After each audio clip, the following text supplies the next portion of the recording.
პრომეთეს ცეცხლი, დღევანდელი ჩვენი ფრაზა.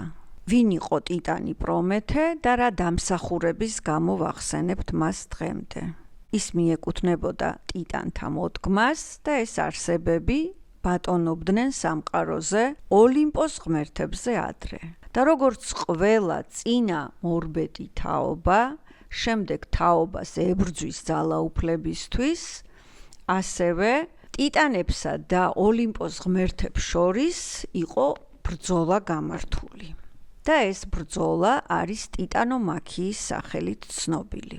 სხვათა შორის ტიტანომაქია ჩვენ შეგვიძლია ვიხმაროთ ორი დაჯგუფების, ორი მნიშვნელოვანი უდიდესი ჯგუფის, გუნდის ერთმანეთთან დაპირისპირების დროს ჩვენ შეგვიძლია ვთქვათ, ნამდვილი ტიტანომაქია გამართული. ორი ინდივიდის ჩხუბის და დაპირისპირების დროს ეს შედარება არ გამოგვადგება, იმიტომ რომ ტიტანებიც და ოლიმპოს ღმერთებიც დიდი ჯგუფი იყო ორი.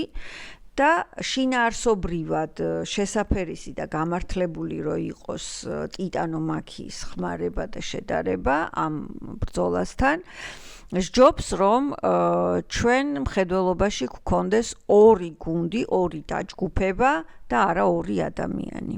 ეს რაც შეეხებოდა ტიტანომაქიას. სიტყვა მოიტანა და ბარემ განმარტებაც. რაც შეეხება პრომეთეს, თვითონ სახელი პრომეთეოს რას ნიშნავს?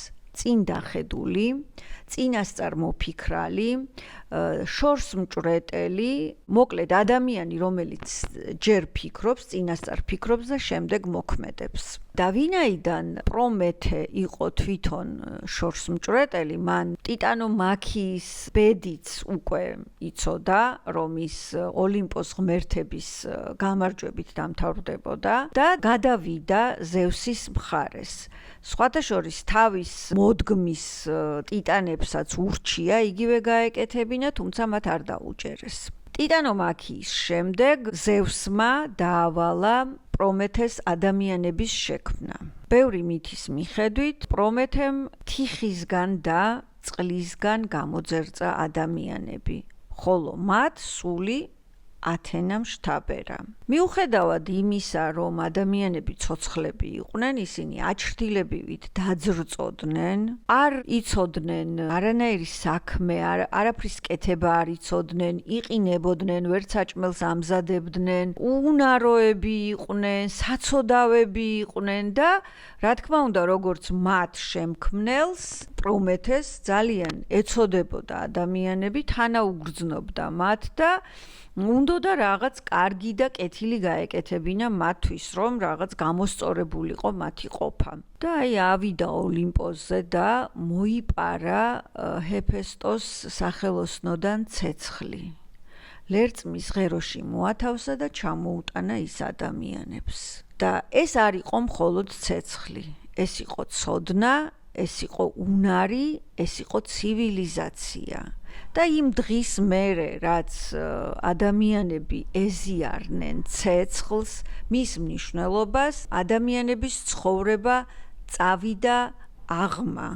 აღმავლობა დაიწყო ადამიანების არსებობამ. რა თქმა უნდა, ამაზე ზევსი საშინლად განრისხდა და ჰეფესტოს უბრძანა პრომეთე შორეული კავკასიონის კლდეზე მიეჯაჭვა. საშინლად გაუჭირდა ჰეფესტოს ამ საქმის შესრულება, მაგრამ ზევსის ბრძანება უზენაესი იყო და იძულებული იყო ეს საჩოთირო და სამარცხვინო საქმე შეესრულებინა.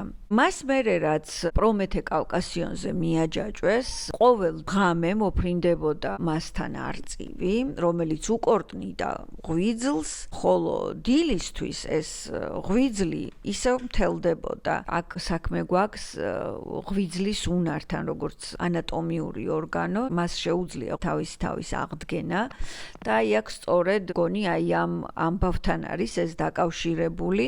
დილით ისევ აღდგებოდა ღვიძლი, ღამე ისევ მოფრინდებოდა არწივი და უკორტნიდა ღვიძლს პრომეთეს, დილით ისევ აღდგებოდა და მოკლედ აი ასე გრძელდებოდა საუკუნეების მანძილზე, მანამ სანამ ჰერაკლემ არ იხსნა პრომეთე აი ამ განსაცდელისგან და ამ სასჯელისგან. თუმცა პრომეთეს მაჯაზე შერჩა როგორც სამაჯური ბორკილი აი ამ განსაცდელის სიმბოლური, ესე იგი ნიშანი და გასახსენებლად შერჩა ერთ-ერთი რგოლი მაჯაზე. და ჩვენი ფრთიანი ფრაზა პრომეთეს ცეცხლი რას ნიშნავს? რა თქმა უნდა, პირდაპირი გაგებით ცეცხლი უმნიშვნელოვანესია ადამიანის ცხოვრებაში და გადატანითი მნიშვნელობით პრომეთეს ცეცხლს ჩვენ ვხმარობთ როგორც ცოდნას, როგორც პროგრესს, როგორც ტექნოლოგიას, როგორც ცივილიზაციას, წინსვლას, ყველაფერს, სიკეთეს, რასაც ადამიანის ყოფის გაუმჯობესება შეუძლია. მე მგონი ძნელი მისახვედრი არ არის და არ გაგიჭირდებათ საჭირო დროს ამ ფრთიანი ფრაზის გამოყენება. დღეს აქ დაგემშვიდობებით, მომავალ ფრაზამდე.